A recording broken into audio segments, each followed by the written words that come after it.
जिस तरह से फ़िल्मों को लेकर के आपने बहुत अच्छी जानकारी दी कि मतिभ्रम बहुत ज़्यादा किया गया है, दिमाग से खेला गया है और वो भी थोड़े-मोड़े दिन तक नहीं, बहुत लंबे समय से खेला जा रहा है। 100 साल तो हो ही गए हैं भारत में भी सिनेमा के। इसी तरीके से मुझे आजकल 2-3 चीज़ें ऐसी दिख रही हैं जो कि लोगों के दिमाग से और ख़ास करके हर एज ग्रुप के दिमाग से वो चीज़ें खेल रही हैं। जैसे हमने एक रील की भी चर्चा की, फ़िल्मों की चर्चा की। तीसरी चीज़ मुझे एक दिख रही है जो बड़े से बड़े स्टार हैं वो कुछ ऐसे ऐड कर रहे हैं जिसमें कि जैसे रमी खेलो, गेम उस तरह से खेलने के लिए पैसे जीतोगे, जो नए लोग हैं खासकर जो जेन ज़ी जिनकी हम बात करते हैं वो उनके बहकावों में आ रहे हैं। गुटखा खाने के लिए उनको प्रमोट किया जा रहा है। जो बड़े-बड़े स्टार जिनको हम फॉलो कर रहे हैं, जिनकी फ़िल्मों को हम देख रहे हैं, वो अगर बोलते हैं तो वो अपने माँ-बाप से भी लड़ जाते हैं कि वो खा रहा है, अजय देवगन खा रहा है या शाहरुख खान या किसी का भी नाम ले लीजिए, जो लोग भी कर रहे हैं। अमिताभ बच्चन ने भी किया है, प्रियंका चोपड़ा ने भी किया है। तो वो खा रहे हैं तो मैं क्यों ना खाऊँ या हमारे खाने में क्या है? एक चीज तो वो हो जाती है कि वो अपने माँ बाप को ही जवाब देते हैं या उनमें वो प्रवृत्ति आ रही है। ये 2 चीजें हो गई। तीसरी मैं देख रही हूँ कि अलग अलग ऐप आ गए हैं। जब भी मैं यूट्यूब खोलती हूँ या कोई भी प्लेटफॉर्म खोलती हूँ उसमें तरह तरह के ज्योतिषी अपना प्रचार कर रहे हैं। अब उसमें कौन वास्तव में ज्योतिषी है, कौन सिर्फ कुछ दिनों का कोर्स करके बन गया है, वो नकली चीजें बता रहा है। वो बता रहे हैं मैं वशीकरण करा दूंगा, मुझे ये आता है, मैं तुम्हारा 2 हफ्ते में मैं तुम्हारे प्रेमी से तुम्हारी शादी करवा दूंगा। कोई कुछ बता रहा है।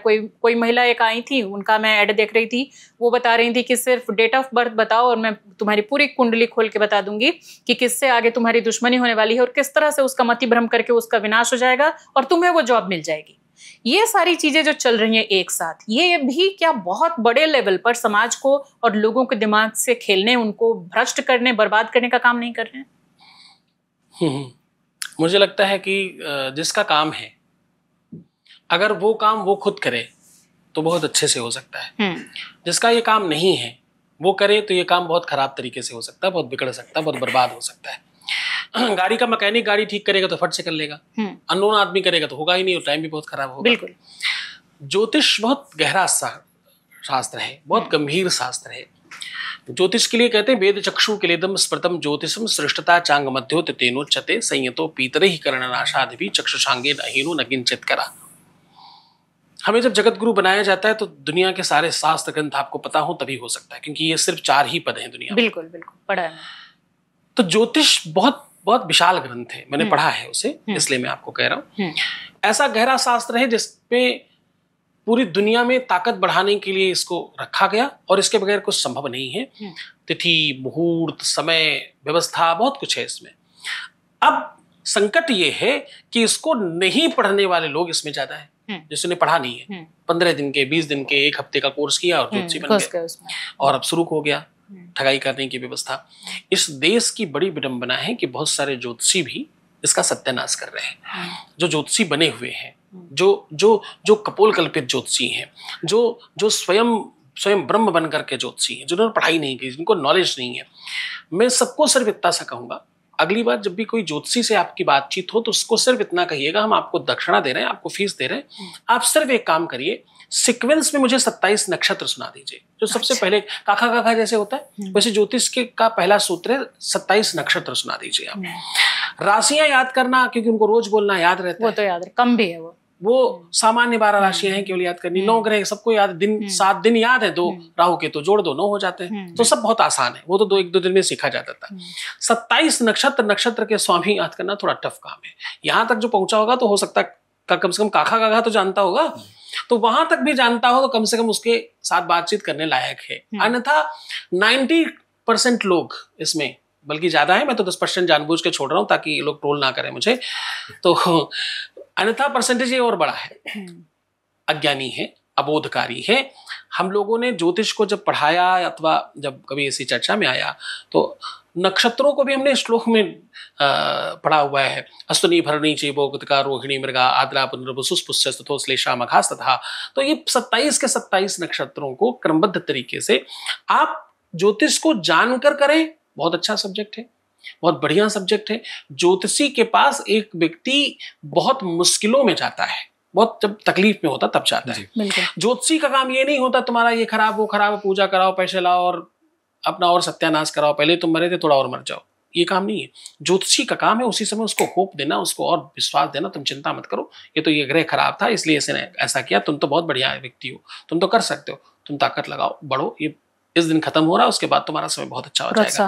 प्रोत्साहित करो, होप दो, अरेंजमेंट्स बेहतर करके दो, उसको इस प्रकार से समझाओ ताकि वो जाग उठे और वो फिर से खड़ा हो जाए। ये ज्योतिषी का काम है। जो आज ये आपको जगह जगह मोटिवेशनल दिख रहा है ना, एक्चुअली ये काम ज्योतिषी का था। वो मोटिवेट करता था, समय को बताकर, चीजों को बताकर राजाओं को मोटिवेट किया करता था। अरे ये युद्ध हार गए राजन, कोई बात नहीं, ये तो समय खराब था, आपका बाहुबल तो बहुत बड़ा है, आप तो अगली बार जरूर जीतेंगे, आप तैयारी कीजिए, इस बार आप थोड़ी सेना और बढ़ाइएगा, आपका मंगल और अच्छा हो जाएगा, थोड़ा घोड़े और बढ़ाइए अपने सेना में, थोड़ा इस बार 2-4 हाथी बढ़ाइएगा, उससे आपका गुरु मजबूत हो जाएगा। तो वो कुछ नहीं कर रहा है, वो जानबूझकर आपकी सेना बड़ा कर रहा है, आपकी ताकत बड़ा करवा रहा है, नाम ग्रहों का ले रहा है। तो उसकी वो अरेंजमेंट्स है, उसका वो व्यवस्था है, उसकी ताकत है, उसकी वही क्षमता है, वही विद्या है, उसके सारे वो मदद कर रहा है। बिल्कुल। आज उसका उल्टा हो गया, उलट हो गया है, इसलिए सत्यानाश हो रहा है, इसलिए नुकसान हो रहा है, इसलिए दिक्कत हो रही है। मुझे लगता है थोड़ा इसमें भी यूजर्स ही जिम्मेदार है। अगेन वो तकलीफ में, वो मुसीबत में जो दिख जाता है उसी को सत्य मान लेता है, उसी की तरफ भाग उठता है। सत्य की तरफ जाए, चुनकर करें। ज्योतिष बहुत बढ़िया सब्जेक्ट है। मतलब पर्सनली मैं कहूँ, आई लाइक दैट सब्जेक्ट, मुझे बहुत पसंद है। के अलावा जिस तरह से आपने ये ज्योतिषियों के लिए कहा, बहुत सारे जिनको कि आप भी कभी ना कभी आपने फीड पे देखा होगा या इनके बारे में न्यूज़ पढ़ा होगा, बहुत सारे फर्जी बाबा भी आ गए हैं मार्केट में मैं इसलिए कह रही हूँ क्योंकि उनका मुख्य मकसद जो है वो व्यावसायिक ही है। उनको कैसे पहचाने हम अपना गुरु चुनने से पहले? जैसे मान लीजिए मैं आपको गुरु चुन रही हूँ, कोई व्यक्ति किसी और को चुन रहा है, तो गुरु चुनने से पहले जो कि हमारे सब जितने भी सवाल हैं उनके कुछ हद तक जवाब दे सके, हमारा सही मार्गदर्शन कर सके और हमें उलझनों से निकाल करके हमारी जिंदगी को सुलझा सके, उस स्तर के गुरु को हम कैसे पहचाने, कैसे चुने? आप गुरु के लिए कोई श्लोक आपको याद है? गुरुर् ब्रह्मा गुरुर् विष्णु, उनको तो ब्रह्मा विष्णु से भी ऊपर रखा गया है। कैसे बोलते हैं आप उसको? गुरुर् ब्रह्मा गुरुर्विष्णु गुरुर्देवो महेश्वर गुरु साक्षात परब्रह्म तस्मै साक्षात गुरुवे नमः। तस्मै श्री गुरुवे नमः। श्री गुरुवे नमः जी। अब आपने जो ये श्लोक बोला, ये इसलिए मैंने आपको पूछा कि ये मूलतः बहुत बड़ी परसेंटेज में लोगों को पता है ये श्लोक। इसका प्रचार इस तरह ही किया गया कि सबको पता चल जाए, सबको पता चल गया। अब इसी में जवाब छुपा हुआ है कि नकली और असली कैसे समझें। लोग क्या समझते हैं कि गुरु ब्रह्मा है, गुरु विष्णु है, गुरु महेश्वर है, उसको भगवान की तरह पूजो। इतना सत्य नहीं है। इसका वास्तविक मतलब क्या है कि गुरु ब्रह्मा है। ब्रह्मा का मतलब गुरु सृष्टि का निर्माण करने वाला है। जो आपकी एक वो ब्रह्मा जिसने बाहर की सृष्टि बनाई, नदी नाले तालाब कूप सागर पहाड़ नदियां, फिजिकल चीज है, कंदराएं हिमालय सब उसने बनाया, इंसान बनाया उसने। तो बिल्कुल अंदर की प्रकृति का जो निर्माण करे वो गुरु है। ब्रह्मा जी शिक्षा देते हैं, तो गुरु जो पढ़ा दे, जो आपको शिक्षित कर दे किसी भी सब्जेक्ट में, जो शिक्षित करे, अंतःकरण को आपको सजा दे, आपके अंदर की सृष्टि का निर्माण करे, आपकी नियति, आपकी सोच, आपके विचार, आपकी भावना, आपकी धारणा, आपका मंतव्य, आपकी भाषा शैली सब सिखा दे आपको, सब बढ़िया कर दे आपको पूरी तरह से सुसज्जित कर दे। आप सब तरफ से रिच हो जाएं, ज्ञान से, ध्यान से, भाषा से, रहनी से, निजता से, सेवा से, हर तरफ से आप संपन्न हो जाए। दूसरा, गुरु विष्णु है जो आपको पाल्य बना दे, आपको लक्ष्मीवान बना दे, जो आपको इतनी सामर्थ्य दे दे कि आप लक्ष्मी के पति हो जाए, लक्ष्मी जैसे हो जाए, लक्ष्मीवान हो जाए। हजारों करोड़ रुपए आपके पास आ रहे हैं तो लक्ष्मीवान हो गए आप लक्ष्मी पुत्र हो गए। हाँ, फिर गुरु महेश्वर है, संहार करता, हिंसा, असत्य, मद, मोह, लोभ और काम, क्रोध, ये 7 चीजों का जो नाश करा दे वो गुरु है। तो गुरु जो आपका सर्वांगीण विकास करता है वो गुरु है, इसलिए उसको परब्रह्म माना गया है।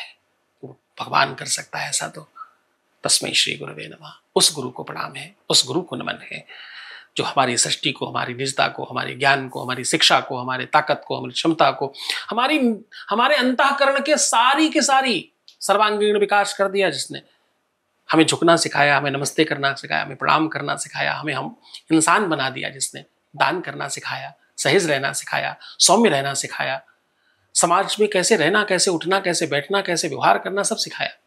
कथाओं के माध्यम से, उदाहरण के माध्यम से, जैसे भी जीवन को जो हमारे सुधार दे। अगर कोई गुरु ये कहता है कि वो हमें चमत्कार दिखाएगा, क्या उसे गुरु मानना चाहिए?